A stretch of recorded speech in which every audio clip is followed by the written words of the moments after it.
अस्सलाम वालेकुम। आज का हमारा टॉपिक है simple harmonic motion. 9th class में आपने टाइप्स ऑफ मोशन पढ़ी थी, उसमें एक टाइप पढ़ी थी हमने वाइब्रेटरी मोशन।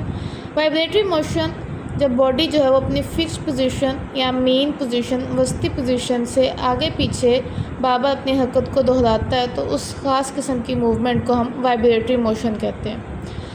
वाइब्रेटरी मोशन की एक ख़ास किस्म जो है वो सिंपल हार्मोनिक मोशन कहलाती है।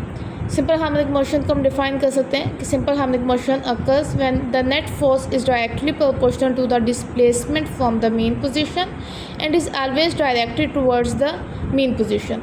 कि सिंपल हार्मोनिक मोशन एक ऐसी मूवमेंट है कि जिसमें नेट फोर्स जो है वो मेन पोजीशन से डिस्प्लेसमेंट के डायरेक्टली प्रोपोर्शनल होता है, उसकी डायरेक्शन हमेशा मेन पोजीशन की तरफ होती है। बुक में इसकी 3 एग्जांपल्स दी गई हैं: motion of mass attached to a spring, ball and bowl system and the motion of a simple pendulum. ये 3 जो एग्जांपल्स हैं ये सिंपल हार्मोनिक मोशन को जाहिर करती हैं। इसमें जब बॉडी जो है वो अपनी मेन पोजीशन से डिस्प्लेसमेंट तय करती है तो according to Hooke's law F is equal to minus K X, K is equal to minus F over X, और इस के को हम क्या कहते हैं? स्प्रिंग कांस्टेंट कहते हैं। ये स्प्रिंग कांस्टेंट क्या चीज़ होती है? स्प्रिंग की स्टिफनेस की मेजरमेंट होती है जिसको हम स्प्रिंग कांस्टेंट कहते हैं। For soft spring its value is less and for hard spring its value is more. जैसे हम जानते हैं कि F is equal to M A mass acceleration के बराबर होता है। हम इस इक्वेशन में F की जगह पर उसकी वैल्यू लगा देंगे M A is equal to minus K over M X. जैसे जो हम मास ले रहे हैं इसमें वो उस का मास हमें मालूम है, उसकी क्वांटिटी हमें मालूम है। अगर वो 1 हो तो हम इसको माइनस के ओवर एम की सूरत में ले सकते हैं। अब कांस्टेंट वैल्यूज़ हम हटा देंगे तो प्रोपोर्शनलिटी का साइन आ जाएगा। एक्सेलरेशन डायरेक्टली प्रोपोर्शनल होता है माइनस के एक्स के। ये जो एक्सेलरेशन है ये रिस्टोरिंग फोर्स को भी ज़ाहिर करता है। ये रिस्टोरिंग फोर्स है वो हमेशा मेन पोजीशन की तरफ इसकी डायरेक्शन होती है, और नेगेटिव साइन जाहिर कर रहा है कि रिस्टोरिंग फोर्स जो है ये हमेशा डिस्प्लेसमेंट के ऑपोजिट डायरेक्शन में होती है। इसीलिए ये जो एक्सेलरेशन है या रिस्टोरिंग फोर्स होती है वो डिस्प्लेसमेंट से ऑपोजिट डायरेक्शन में होगी, इसलिए ये नेगेटिव का साइन इसके साथ आ रहा है और उसकी डायरेक्शन हमेशा मेन पोजीशन की तरफ होती है। यहाँ पे हम डायग्राम से जाहिर करेंगे कि एक मास हमने जो हमें मालूम है एम एक मास लिया, उसको हमने एक स्प्रिंग के साथ अटैच कर दिया। ये हम अपनी रेस्ट की पोजीशन में जब इसका डिस्प्लेसमेंट जो है वो 0 है, ये मेन पोजीशन पर है। जब हम इसको खींच के एक्स डिस्प्लेसमेंट तय करके ये एक्सट्रीम पोजीशन ए पे जाता है तो फिर इसके अंदर रिस्टोरिंग फोर्स जो है वो अमल करती है। ये रिस्टोरिंग फोर्स जो है ये डिस्प्लेसमेंट के ऑपोजिट डायरेक्शन में मेन पोजीशन की तरफ मास को मूव करवाएगी जब हम इसको एक्सट्रीम पोजीशन पर लाके छोड़ देंगे। अब मास क्या करता है कि ये जब रिस्टोरिंग फोर्स की वजह से मेन पोजीशन ओ की तरफ हरकत करता है तो यहाँ पे आके रुकता नहीं है बल्कि एक्सट्रीम पोजीशन बी की तरफ चला जाता है और यहाँ से वापस फिर दोबारा ये मेन पोजीशन ओ की तरफ आएगा। अब ये इसकी मूवमेंट किन फोर्सेस की वजह से होती है? जब मास m जो है वो डिस्प्लेसमेंट तय करता है, एक्स डिस्प्लेसमेंट तय करता है तो उसके अंदर रिस्टोरिंग फोर्स आ जाती है। ये रिस्टोरिंग फोर्स जो है ये मास को दोबारा मेन पोजीशन ओ की तरफ लेके जाती है। जब बॉडी जो है वो main position extreme position A से मेन पोजीशन ओ की तरफ हरकत करता है तो ये मूवमेंट जो होती है ये रिस्टोरिंग फोर्स की वजह से होती है। और इस दौरान क्या होता है कि इसकी स्पीड भी ज़्यादा होती है क्योंकि एक्सेलरेशन जो है उसकी डायरेक्शन भी मेन पोजीशन की तरफ होती है, तो इसलिए इसकी स्पीड इस सिचुएशन में मैक्सिमम होती है। जब ये पोजीशन ओ पर पहुंचता है तो इसकी जो काइनेटिक एनर्जी है वो मैक्सिमम होती है, स्पीड इसकी मैक्सिमम होती है। तो यहाँ पे ये आके रुकता नहीं है बल्कि इससे आगे की तरफ मूव कर जाता है एक्सट्रीम पोजीशन बी पर। अब मास m जो है वो ओ से बी की तरफ जो मूवमेंट करता है वो इनर्शिया की वजह से करता है। इनर्शिया आपने 9th में पढ़ा था कि किसी भी बॉडी की एक ख़ासियत होती है जिसकी वजह से वो अपनी रेस्ट की पोजीशन में या अपनी मोशन की हालत में तब्दीली के ख़िलाफ़ मुज़ाहमत करता है कि वो उसमें चेंज के ख़िलाफ़ रेजिस्ट करेगा। तो यहाँ पे भी जब वो ऑफ पोजीशन पे मैक्सिमम स्पीड में होता है तो वो फौरी तौर पर रुक नहीं सकता इनर्शिया की वजह से और एक्सट्रीम पोजीशन बी की तरफ हरकत कर देता है।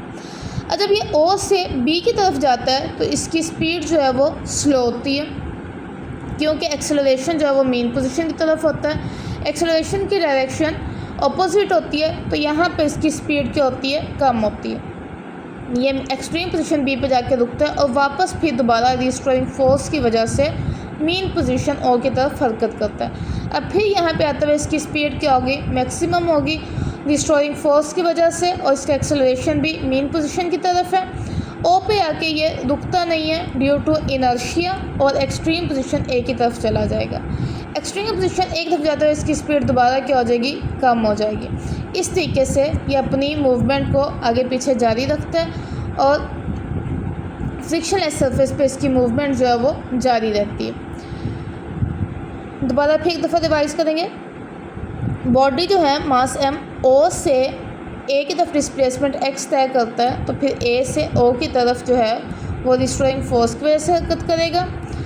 o पे आके रुकता नहीं है इनर्शिया की वजह से, और एक्सट्रीम पोजीशन b की तरफ चला जाएगा। यहाँ पे जाते हुए इसकी स्पीड कम होगी और दोबारा जो है वो मेन पोजीशन o की तरफ हरकत करेगा। रिस्टोरिंग फोर्स की वजह से उसकी स्पीड जो है यहाँ पर मैक्सिमम होगी। इसका हम टाइम पीरियड मालूम कर सकते हैं, t = 2π√m/k। इस फार्मूला के ज़रिए से हम इसका टाइम पीरियड जो मालूम कर सकते हैं। दूसरी एग्जांपल जो दी गई है हमें वो बॉल एंड बाउल सिस्टम है। उसमें भी यही सारा तरीक़ाकार अमल करता है कि जब बॉल जो है वो बाउल में रेस्ट की पोजीशन पे होती है, अपनी मेन पोजीशन ओ पे होती है, तो ये रेस्ट में होता है, इस पर कोई भी फोर्स अमल नहीं कर रही होती। कि बॉल का जो वज़न है W वो नीचे की जानिब अमल करता है और जो बाउल की सरफेस है वो एज अ रिएक्शन ऊपर की जानिब उसकी फोर्स अमल करती है। दोनों फोर्सेस मिकदार में बराबर होती हैं, डायरेक्शन में अपोजिट होती हैं, ये एक दूसरे के असर को ख़त्म कर देती हैं और बॉल जो है वो रेस्ट की पोजीशन में रहता है। जब हम बॉल को एक्सट्रीम पोजीशन ए पे लेके जाते हैं तो ये डिस्प्लेसमेंट तय करता है, जिसकी वजह से क्या होता है कि इसमें रिस्टोरिंग फोर्स आ जाती है। बॉल जो है अब ए से ओ की जानिब रिस्टोरिंग फोर्स की वजह से हरकत करेगा। ओ पे यहाँ पे आते हुए इसकी स्पीड भी मैक्सिमम होगी। ओ पर आके ये रुकता नहीं है बल्कि एक्सट्रीम पोजीशन बी की तरफ चला जाता है ड्यू टू इनर्शिया। लेकिन ओ से बी की तरफ जाते हुए इसकी स्पीड जो है वो कम होती है, क्योंकि एक्सेलरेशन या फोर्स की डायरेक्शन जो होती है वो मेन पोजीशन की तरफ होती है और इनर्शिया वजह से मूवमेंट जो वो उसकी आगे की जानिब होती है और रिस्टोरिंग फोर्स इसको मेन पोजीशन की तरफ धकेल रही होती है। बी पे जाके ये रुक जाएगी बॉल और दोबारा जो है वो रिस्टोरिंग फोर्स की वजह से मेन पोजीशन ओ की तरफ आती है और यहाँ पे आते हुए फिर इसकी स्पीड जो है वो मैक्सिमम होती है। इस तरीके से बॉल एंड बाउल सिस्टम भी जो है वो सिंपल हार्मोनिक मोशन के मुताबिक मूवमेंट करता है। तीसरी जो इसमें एग्जांपल दी गई है वो है motion of a simple pendulum. Pendulum क्या होता है कि एक स्ट्रिंग लेते हैं या रस्सी लेते हैं जिसकी लंबाई L होती है, उसके साथ एक बॉब अटैच होता है जिसका मास M होता है, इसको हम सिंपल पेंडुलम कहते हैं। अब सिंपल पेंडुलम जो है ये भी सिंपल हार्मोनिक मोशन के असूल के तहत मूवमेंट करता है। इसमें जब ये अपनी मेन पोजीशन ओ पर होता है तो ये रेस्ट की पोजीशन पे होता है।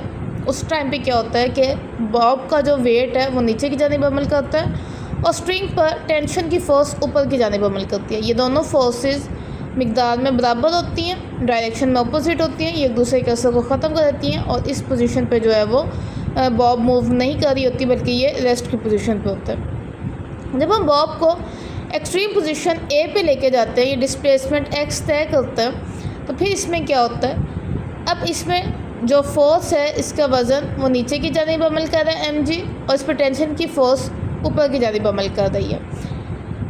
जब हम इस फोर्स को इसके परपेंडिकुलर कंपोनेंट्स में रेजोल्यूट करेंगे, जो आपने 9th में पढ़े थे कि दो परपेंडिकुलर कंपोनेंट्स होते हैं Fx और Fy। Fx जो है वो F cos थीटा के बराबर होता है और Fy जो है वो F sin थीटा के बराबर होता है।